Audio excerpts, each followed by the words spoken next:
Ellie Gould was born on February 6, 2002, in a small English town of Cown. She grew up in a large, tightly bonded family. Alongside her parents and older brother, many relatives lived nearby, and they were all very close with one another. From early childhood, Ellie developed a strong affection for animals, particularly horses.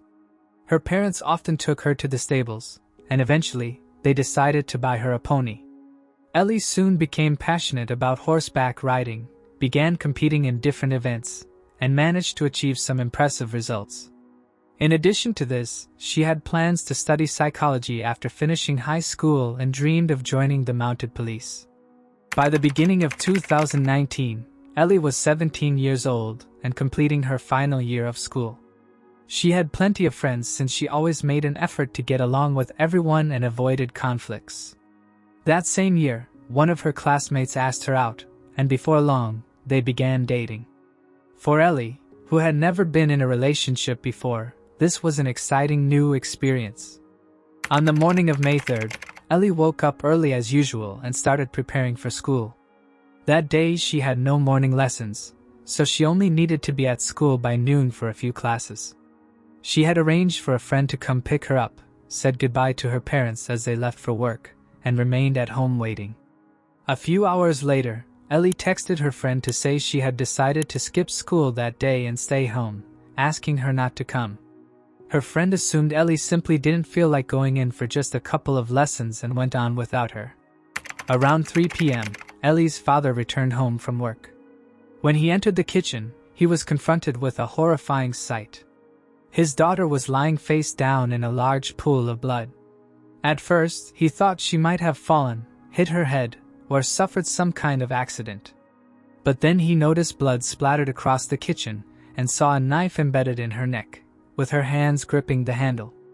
In shock, he immediately called an ambulance and attempted to give first aid while following the operator's instructions. But Ellie showed no signs of life, and her father quickly realized she was already gone. When paramedics arrived, they could only confirm her death, estimating she had been dead for at least 4 hours. They also found multiple stab wounds on her body, most of them concentrated around her neck. Ellie's parents were in utter disbelief. Even when the police informed them that their daughter had been murdered, her father struggled to accept it. He was in deep shock, convinced that Ellie's death had to be some sort of tragic accident. Her body was handed over to the medical examiners, who soon uncovered more details about what had happened. In addition to 13 stab wounds, they discovered marks of strangulation on her neck, suggesting the attacker first tried to kill her that way before resorting to the knife. They also identified several defensive wounds, indicating that Ellie had fought back desperately, trying to protect herself from her attacker. While forensic specialists continued to process the crime scene, investigators began their inquiry. They brought Ellie's parents to the station and asked if they could think of anyone who might have wanted to harm her. After exchanging looks, both parents could only come up with one name: Thomas, Ellie's boyfriend. Her mother explained that Ellie and Thomas had started dating only a few months earlier. At first, Ellie had been overjoyed. Having never been in a relationship before, she thought Thomas was a wonderful guy. He was a top student, an athlete, and a member of the school's rugby team. But the relationship quickly started to deteriorate. Thomas wanted to spend nearly all of his time with Ellie and grew increasingly demanding about it as time went on. Ellie, however, couldn't give him that much attention. She had to focus on her final exams and care for her ponies. As the weeks passed, Thomas's behavior became even more troubling. He grew upset whenever Ellie couldn't spend time with him, accused her of neglecting him, and became more and more controlling. He called and texted her constantly throughout the day and became angry if she didn't respond right away. Ellie's parents had always felt Thomas wasn't the right person for her. When he visited their home, he rarely spoke, which they found unusual. Ellie, in contrast, was very outgoing, and her parents suspected the relationship wouldn't last. They turned out to be correct. After only a few months together, Ellie began thinking about breaking up with him. His behavior made her increasingly uncomfortable, and she realized she needed to concentrate on her exams and plans for college. Ultimately, she decided to end the relationship and broke up with him on May 2nd, just one day before she was killed. Police also questioned Ellie's friends, who provided more insight into the breakup. They explained that Ellie had told them Thomas didn't take it well. He kept trying to persuade her to stay with him, called her repeatedly, and asked to meet, but Ellie refused to discuss it. Their mutual friends noticed that Thomas's behavior changed dramatically after the breakup. That same day, he posted on social media, writing that the past few days had been extremely difficult for him. Not only had Thomas just broken up with Ellie, but his father had also been diagnosed with cancer, and his aunt had recently passed away. In his post, Thomas admitted he was struggling to cope and mentioned that he planned to seek help from the school counselor. After reading the post, several of his friends reached out to him to show their support. When they spoke with him, they felt he seemed genuinely depressed. However, when police later asked if they believed Thomas could have harmed Ellie, his friends insisted it was impossible and refused to believe it. With this information in hand, investigators decided to question Thomas. Before doing so, however, they examined Ellie's phone and discovered that Thomas had messaged her earlier that morning, asking to meet. When police arrived at Thomas's house, they questioned him about where he had been that morning. Thomas explained that his mother had driven him to school, but because he was overwhelmed by the breakup and other personal problems, he hadn't gone inside. Instead, he said, he waited until his mother left, walked to the bus stop, and returned home. On the way, he messaged one of his teachers to let them know he wouldn't be at school that day. Thomas told officers that after returning home, he didn't go out again. He claimed he spent the rest of the day doing homework and relaxing. During the conversation, he also asked whether Ellie was all right, at which point officers informed him of her death. After speaking with Thomas, investigators turned to his mother, and that's where they encountered an unexpected twist. She confirmed that she had dropped him off at school that morning, but when she returned home later, Thomas wasn't there. The police went back to question him again. This time, Thomas said he hadn't wanted his mother to know that he had skipped school, so he had hidden in the closet until she left for work. While talking to him, officers noticed fresh scratches on his face. When asked about them, Thomas claimed he had scratched himself, but investigators were doubtful.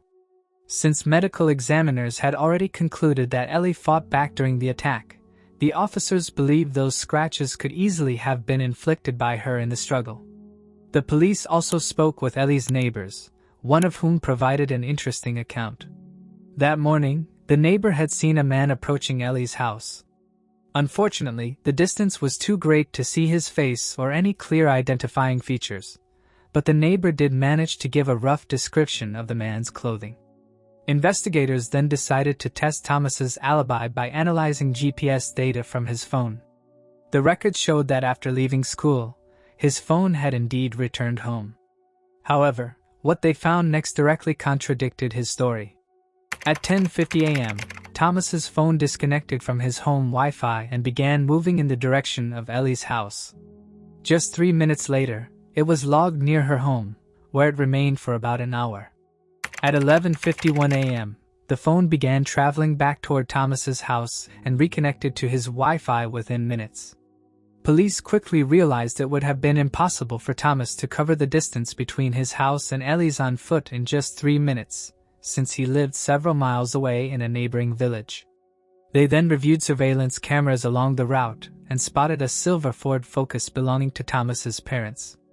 The car's movements matched the phone's location data, leading investigators to conclude that Thomas had been driving it.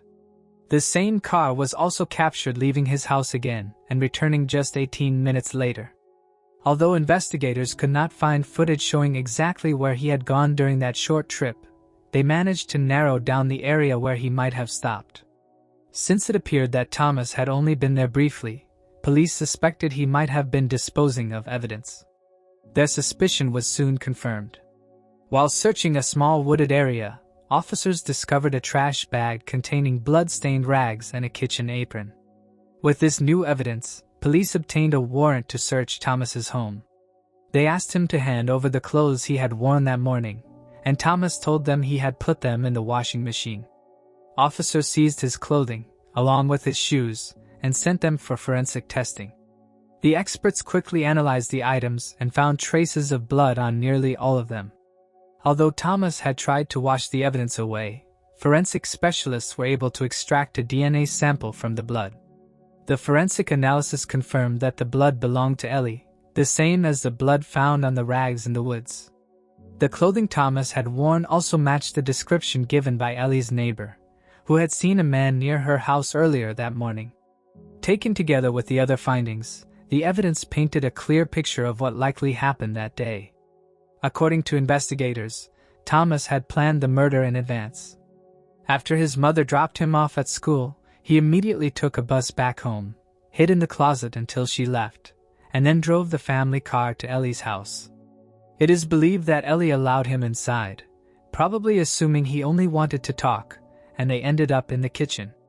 Based on the medical examiner's report, Thomas initially attempted to strangle Ellie, which is when he sustained the scratches on his face.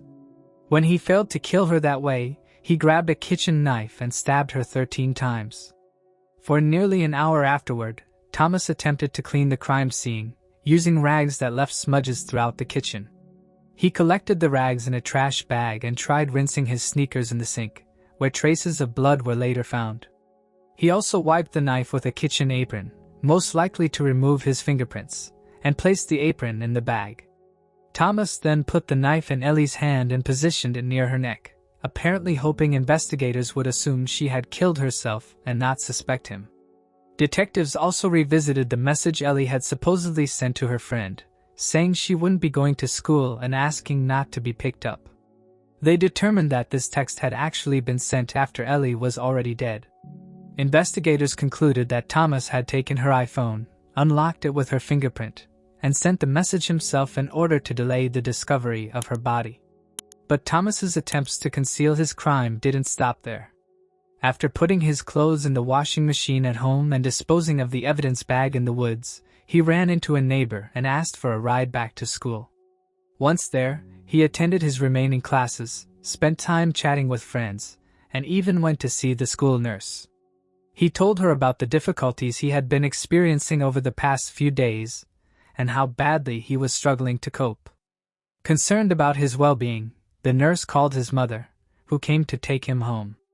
Later that day, Thomas posted on social media about breaking up with Ellie and the other hardships he was facing.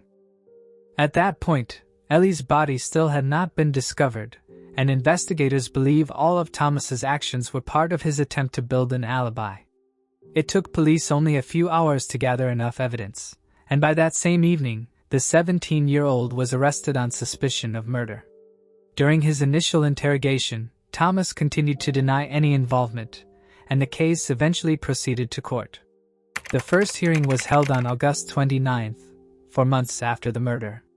This time, Thomas abruptly changed his account. Standing before the judge, he admitted to killing Ellie, though with an important caveat. According to his revised version of events, he claimed he had gone to Ellie's house that morning so they could study for their exams together. He said that during the study session, an argument broke out, and after that, he could hardly remember what had happened.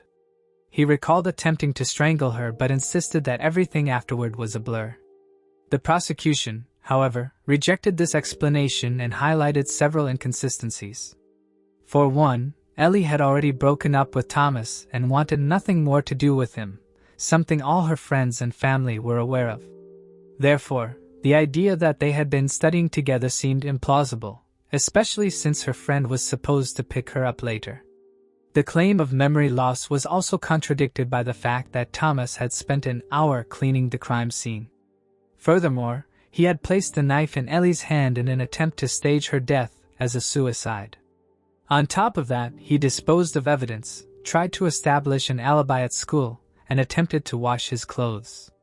Given all this, the court sided with the prosecution, and in November 2019, Thomas was found guilty of murder. Before sentencing, he delivered a final statement in which he apologized to Ellie's family and expressed remorse for his actions. However, another complication arose at the end of the trial.